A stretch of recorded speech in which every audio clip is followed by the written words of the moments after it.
While I've got you here, Jim McGreevy, I want to do a quick oral history on you, and I think it's worth doing. Jim McGreevy is probably one of the longest tenured and most respected musicians in bluegrass in Kansas City, has been for a long time. And I think it's worth hearing a little bit about how he got started in bluegrass. I'd love to hear that, and I know a lot of people would. Well, I grew up on a farm in western Oklahoma, so virtually no bluegrass.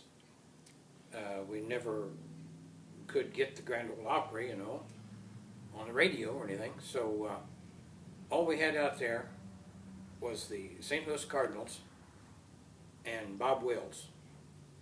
Western swing. Bob Wills and the Texas Playboys. Yeah. Bob Wills was the king and probably still is out in that territory. You know, my oldest brother played guitar in a pretty good Western swing dance band. They made the little town circuits and played the dances. But I never could get really into that kind of music too much. I like it, but don't care to play it. I was in college and began to hear the folk music revival, you know, happening late 50s, early 60s. And that's where I first heard the five-string banjo. Where'd you go to college? Southwestern State down in Oklahoma, kind of like a Warrensburg, you know, state college. I guess it's a university now with pretty good enrollment, but back then it was like 2,000 population, or kids enrolled. But we were pretty heavy into the Kingston Trio and Peter, Paul and Mary and the Limelighters and New Christy Minstrels and all those folk groups of that era. We weren't into all the protesting and marching and all that kind of stuff, you know, but just loved the Bob Dylan songs and Tom Paxton. By the way, I saw Tom Paxton Thursday night down at the Folk Alliance. I don't think he was scheduled to play, but he was there with his guitar strapped on his back, you know. John McEwen came by, visited a little bit. So after I got out of college, I came up to Kansas City and went to work, and got into the Navy for a little while and came back out, back to work. So now we're really talking about the mid-60s. And by then I had got a folk guitar and learned some three-finger style picking, folk style picking on guitar. But I was still hearing this banjo in the background of these songs that were being done. So I said, well, I just have to in-view that. I had to figure that out. So I got a hold of a homemade, cobbled together five-string banjo. And struggled around trying to play it. Got me a Pete Seeger book, and I'm frailing away. I had that book. Huh? Yeah. And somebody said, hey, if you want to play that three-finger roll style banjo that you're hearing, you know, you have to study the music of Earl Scruggs. And frankly, I had never heard of Earl Scruggs and Lester Flatt, the Foggy Mountain Boys, or the Stanley Brothers, or Bill Monroe, for that matter. Hardly at all at that point. But sure enough, I went out and bought a record, and that's it. That's where it's at. I have to try to learn how to do that. And I sat by the hour, and a friend showed me the basic 8-note roll pattern. You know, just and I just sat and go through the chord structure of a song that Flatt and Scruggs were playing on my old record player. Never tried to play any of the melody, but just tried to keep up with them. You know, there was a recording that they did that had some like Woody Guthrie songs on it and folk music of our land or something of that nature. You know? Pastures of Plenty was on it, and they weren't too hyper. They weren't super fast. You could understand it, and you could finally, you know, with that roll, working on that roll pattern, I could finally keep up with their chord progression. And, you know, did you have the Scruggs book? Did you ever get the Scruggs book? No. Well, you know, the funny thing is you're talking about Scruggs, and right over your shoulder is a copy of the new version of the Scruggs book. Just so happens. Yeah. But I studied that old record, that Foggy Mountain Banjo Yeah, album. it's a great you know, record. Fabulous picking thing. Just every time you listen to it, you'd hear something that you missed before. You know, the thing about him is, my father told me one time, somebody's really good at something makes it look easy.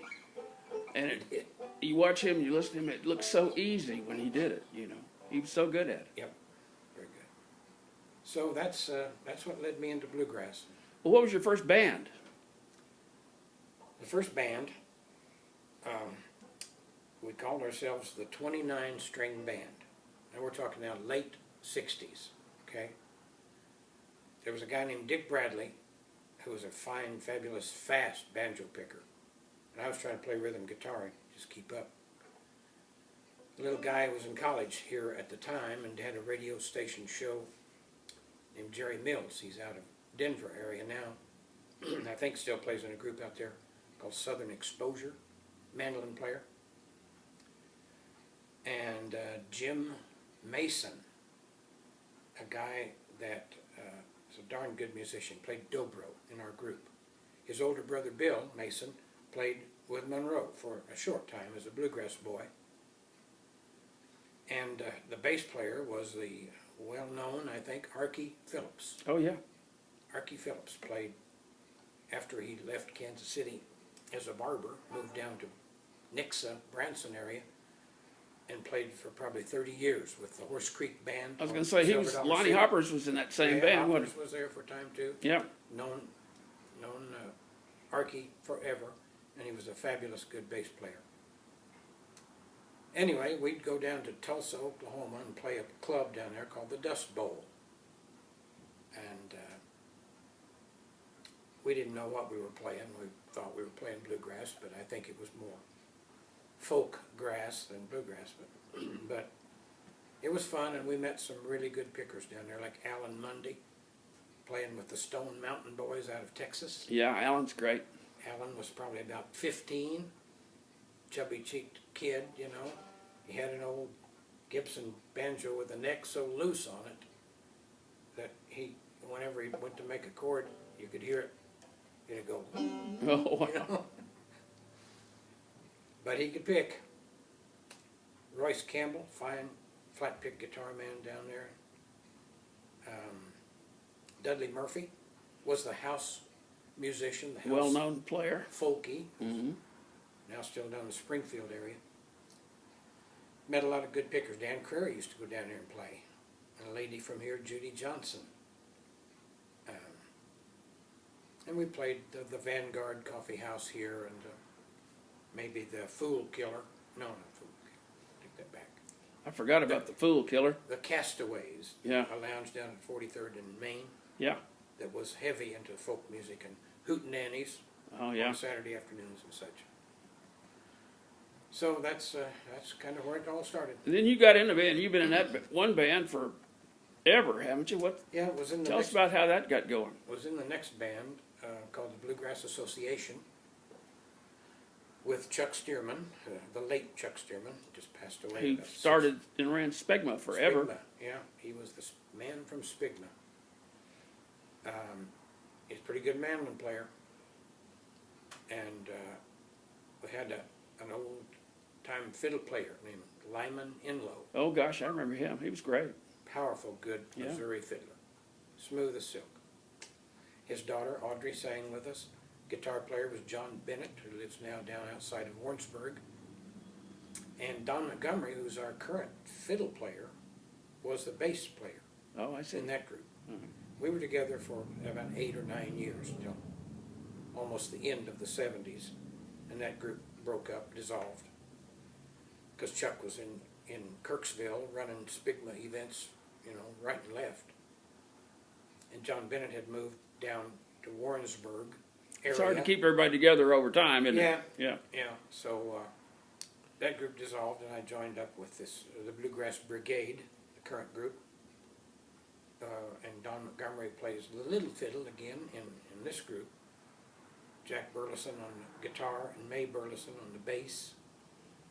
I play mostly banjo, sometimes a little mandolin if I think I can get by with it.